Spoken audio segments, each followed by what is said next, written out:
ವರ್ಷದ ಕೊನೆ ದಿನದ ಕೊನೆ ವ್ಲಾಗ್ ನೋಡೋಣ ಬನ್ನಿ. ನನ್ನ ದಿನಚರಿ ಹೇಗಿತ್ತು ಅಂತೇಳಿ ಇವತ್ತು ಅಂಗಳಕ್ಕೆ ನೀರೆಲ್ಲ ಹಾಕಿ ಕಸ ಎಲ್ಲ ಗುಡಿಸ್ಕೊಂಡು ಆಮೇಲೆ ರಂಗೋಲಿ ಎಲ್ಲ ಹಾಕ್ಕೊಂಡು ಬ್ರಷ್ ಮಾಡಿಕೊಂಡೆ. ಇವತ್ತು ಅಡುಗೆ ನಮ್ಮ ಅಮ್ಮಂದು ನನ್ನ ಫೇವ್ರೆಟ್ ಸೋಯಾಬೀನ್ ಮಾಡ್ತಾಯಿದ್ದಾರೆ.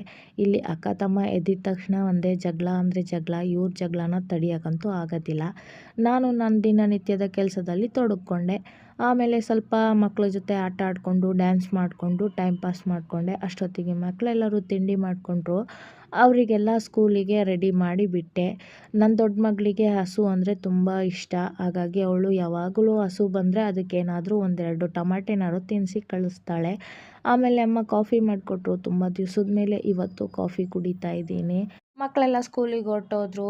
ಆಮೇಲೆ ನಾನು ಇನ್ನೇನು ಮಾಡೋದು, ಮನೆ ಕಸ ಗುಡಿಸ್ತಾ ಇದ್ದೀವಿ. ಇವನಷ್ಟೊತ್ತಿಗೆ ಆಮೆ ಕಕ ಅಂತ ಬಂದ. ಇವನು ಯಾವಾಗಲೂ ನಾನು ಏನಾರು ಮಾಡ್ಬೇಕಾದ್ರೆ ಕಕ ಅಂತ ಬರ್ತಾನೆ. ಭಾರಿ ಬೇಜಾರಾಗುತ್ತೆ ಫ್ರೆಂಡ್ಸ್. ಆಮೇಲೆ ಮಾತ್ರೆ BP ಶುಗರಿನ ಮಾತ್ರೆ ಎಲ್ಲ ತೊಗೊಂಡು ತಿಂಡಿ ಮಾಡಿಕೊಂಡೆ. ನಮ್ಮ ಮನೆಯವರು ಬುಧವಾರ ಬೇಗ ಕೆಲಸಕ್ಕೆ ಹೋಗಿದ್ರಲ್ಲ, ಹಾಗಾಗಿ 10 ಗಂಟೆಗೆ ತಿಂಡಿಗೆ ಬಂದಿದ್ದರು. ತಿಂಡಿ ಮುಗಿಸ್ಕೊಂಡು ಅವರು ಹೋದರು. ಆಮೇಲೆ ಅಮ್ಮ ಐಸ್ ಕ್ರೀಮ್ ಎಲ್ಲ ತೊಗೊಂಡು ಬಂದರು. ತಿಂದ್ಕೊಂಡು ಒಂದು ಸ್ವಲ್ಪ ಹೊತ್ತು ಹಂಗೆ ರೆಸ್ಟ್ ಮಾಡಿದೆ. ಆಮೇಲೆ ಮಧ್ಯಾಹ್ನ ನಮ್ಮ ಮನೆಯವರು ಕೆಲಸದಿಂದ ಬರ್ತಾ ಜ್ಯೂಸ್ ತೊಗೊಂಡು ಬಂದಿದ್ರು. ಮಧ್ಯಾಹ್ನ ಊಟಕ್ಕೆ ಎಗ್ ರೈಸ್ ಮಾಡ್ಕೊಂಡಿದ್ವಿ. ವರ್ಷದ ಕೊನೆ ವ್ಲಾಗ್ ಹೇಗಿತ್ತು ಅಂತ ಕಮೆಂಟ್ ಮಾಡಿ.